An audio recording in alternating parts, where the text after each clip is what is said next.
Hello players, today's video is on 8 ball. I want to share with you some key elements of what we need to be looking for when we're trying to run out a pattern. I'm also going to share a mistake I often see, and that is when we get ball in hand and what other players neglect to take advantage of.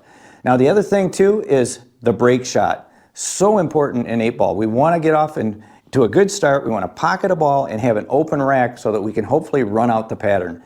I'm going to show you 2 of those break shots. One was given to me by a great player, and it works very well on a 7-foot table. I'm going to cover that one second, so you're going to want to stick around for that. The first one here is one that works well on an 8-foot table like my Olhausen or a 9.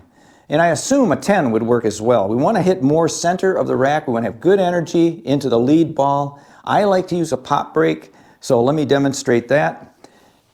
I come right at the kitchen line, right up to it, about 3 inches off center. Either side of center will work. And I want to hit dead center on that yellow, hitting down on the cue ball.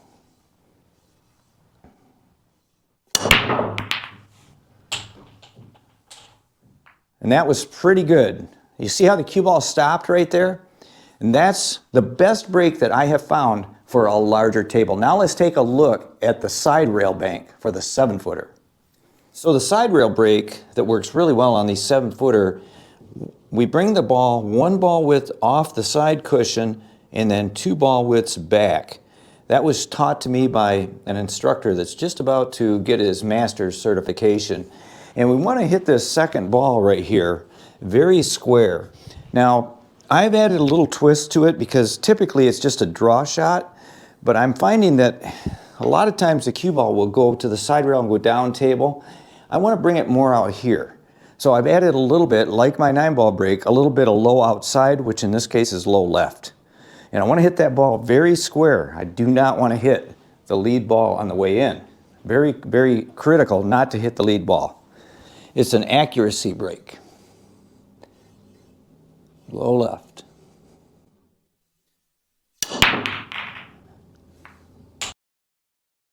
We pocketed a ball. We've got a pretty open layout, but that is a great break to use on the 7-foot diamond.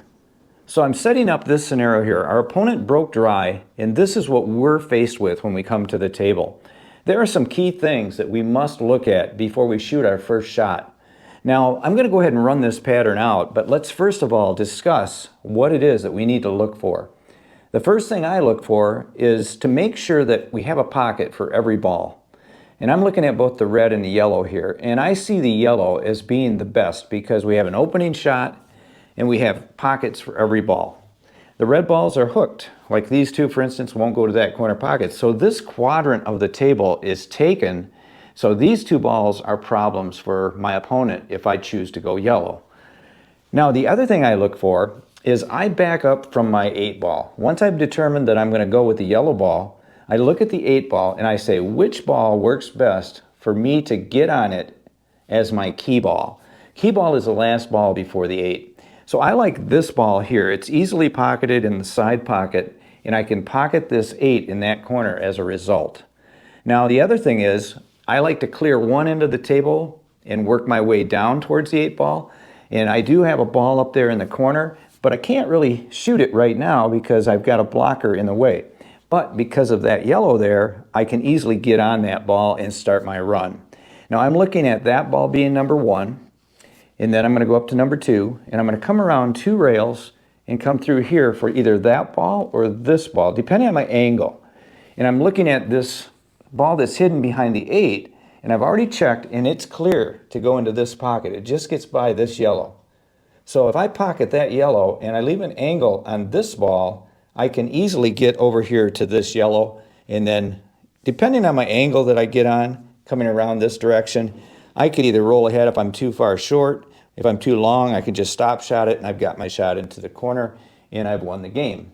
So I'm already looking at my total layout. I don't want to take my first shot until I'm positive that I can run out. If I've got blocker balls and I can't run out, it's going to be a different story because we're going to have to do breakouts. We're going to have to determine if we want to play safeties. Lots of things can happen in 8 ball. Now I'm going to show you another run out as well after I show you this clearance. Now let's run out this pattern. Now you'll notice here that I'm staying very controlled, nice smooth strokes. You want to make sure you don't overhit your cue ball. Try to maintain position, stay on the correct side of the line. And to reiterate what I just covered, don't start shooting at just any ball on the table. Make sure you have a pocket for each shot and then stick to your plan and execute. I wanted to point out this shot right here. Notice that I have to go left-handed. I have worked to be able to shoot left-handed so I can avoid using a bridge. And here I've come up just a little bit short, so I'm just going to go ahead and slow roll this and take a longer shot on the 8. Not a problem for me. I practice spot shots all the time.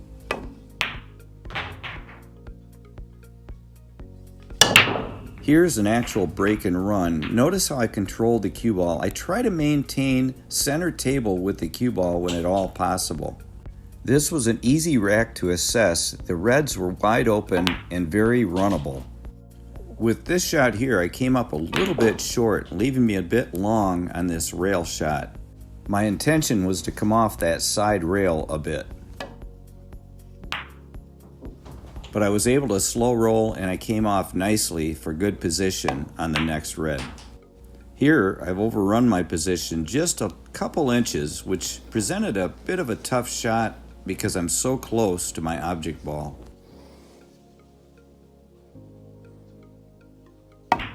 And of course, when you're out of position on one shot, it's hard to get back on line for the next. It left me a thin cut down the cushion, but I have automatic position, just got to stroke it nice and clean. Even here, I've rolled ahead just a little bit too much, but it's very manageable. And now it's a matter of making just a smooth stroke on this last 8. As you practice your run out, here's another thing you can do. Just respot the 8 ball and then shoot off the remaining balls. And if you're using a standard set of balls with numbers, you can run out the last set as you would in, let's say, a 9-ball pattern by shooting them in rotation order. And lastly, let's go ahead and break another rack and let's talk about what we should do when we get ball in hand. Since I wasn't able to show you what to do should someone give you ball in hand, like in a BCA situation, let's say that this cue ball scratched in a pocket, and let's say that this is the layout you're presented. What do you do? What do you do to start out? I see so many problems, or so many times where a player will just ignore this situation. Because these two balls are kind of together here, and let's say we want to take the reds, because these two are kind of messed up too, I would say the reds are the better. You could play this like that, but then you have still this one's trapped behind there, so I like the reds. So what do you do here? Well, I want to shoot with ball in hand, get rid of my problem areas. And this is a problem area. Now, when I shoot this, I'm going to probably shoot it right in that corner down there, and I need to have shape. So I also want to bump this one maybe out, but then again, that blocks this yellow. So do I leave it there? I could. I have a connector right here that I could easily bump it back out. But if I'm going to go for the run out, I want to get it out of there right away. So I'm going to go ahead and shoot this right now, and I'm going to go ahead and hit that ball as well and get it away, and I'm going to have a shot after. Watch this. A little bit of right spin. I have many shots now to shoot. I could shoot this one. I can shoot that one. Many shots. They are all open now. When you get ball in hand, you got to think through the rack that way. If you have any questions or comments, leave them in the comment section below. And also, please share this video because it helps my channel, and also hit the thumbs up. And if you'd like to see another helpful tutorial, watch that one right there. And until next time, like I always say, keep on practicing.